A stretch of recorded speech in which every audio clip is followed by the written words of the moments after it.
സ്കൂളുകളിലും അംഗൻവാടികളിലും ശിശുദിനാഘോഷം നടന്നു. കോടമുക്ക് AMLP സ്കൂളിൽ നടന്ന ആഘോഷത്തിൽ ചാച്ചാജിയെക്കുറിച്ചുള്ള ഗാനങ്ങളും പ്രസംഗങ്ങളും റാലിയും ഉണ്ടായിരുന്നു. കുട്ടികൾ നെഹ്റുവിനെ അനുസ്മരിച്ച് വെള്ളവസ്ത്രം ധരിച്ചാണ് എത്തിയത്. പ്രധാനാധ്യാപകൻ TU ജെയ്സൺ ശിശുദിന സന്ദേശം നൽകി. K Anu Varghese, KA Anu, P Femi Francis, Abdul Salam, Ann Louis, Krishnaveni Anilkumar, Seena Sathyan എന്നിവർ നേതൃത്വം നൽകി. പാവറട്ടി മനപ്പടി രാജീവ് ഗാന്ധി മോഡൽ അംഗൻവാടിയിൽ പ്രച്ഛന്നവേഷധാരികളുടെ അകമ്പടിയോടെ ശിശുദിന റാലി നടത്തി. Anganwadi worker KA Leela, M Sajitha എന്നിവർ നേതൃത്വം നൽകി. കുട്ടികൾക്ക് സമ്മാനങ്ങളും വിതരണം ചെയ്തു.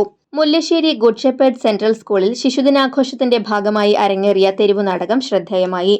പൂവത്തൂർ, മുല്ലശ്ശേരി, വെങ്കിടങ്ങ്, കാഞ്ഞാണി എന്നിവിടങ്ങളിലെ പൊതുസ്ഥലങ്ങളിൽ വിദ്യാർത്ഥികൾ തെരുവുനാടകം അവതരിപ്പിച്ചു.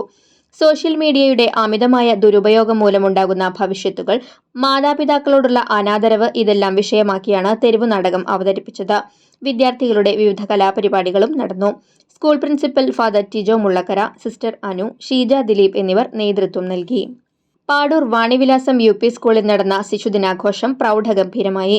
KG വിഭാഗം വിദ്യാർത്ഥികളുടെ വർണ്ണാഭമായ കലാപരിപാടികൾ അരങ്ങേറി. വിവിധ മത്സരങ്ങളിൽ വിജയിച്ച വിദ്യാർത്ഥികൾക്ക് സമ്മാന വിതരണവും നടത്തി. സ്കൂൾ മാനേജർ ഡെന്നിസ് കണ്ണാത്ത് ശിശുദിനാഘോഷം ഉദ്ഘാടനം ചെയ്തു. PTA പ്രസിഡന്റ് ഫിറോസ് കാലടിയിൽ അധ്യക്ഷത വഹിച്ചു. സീനിയർ അധ്യാപിക Rekha Jacob, PTA vice president Sindhya Ratheesh, അധ്യാപകരായ ജുമൈരിയ, ലിമ ജോസ്, കൊച്ചുത്രേസ്യ എന്നിവർ സംസാരിച്ചു.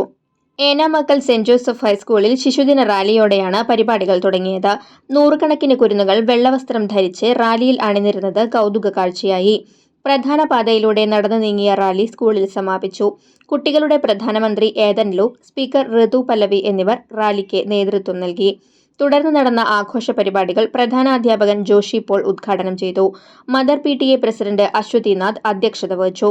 ഷേർലി തോമസ്, പിങ്കു മനോജ്, നിമ്മി ജോഷി, അജിത സാനിച്ചൻ, സോഫി റാഫി എന്നിവർ സംസാരിച്ചു. കുരുന്നുകളുടെ നിരവധി കലാപരിപാടികളും അരങ്ങേറി.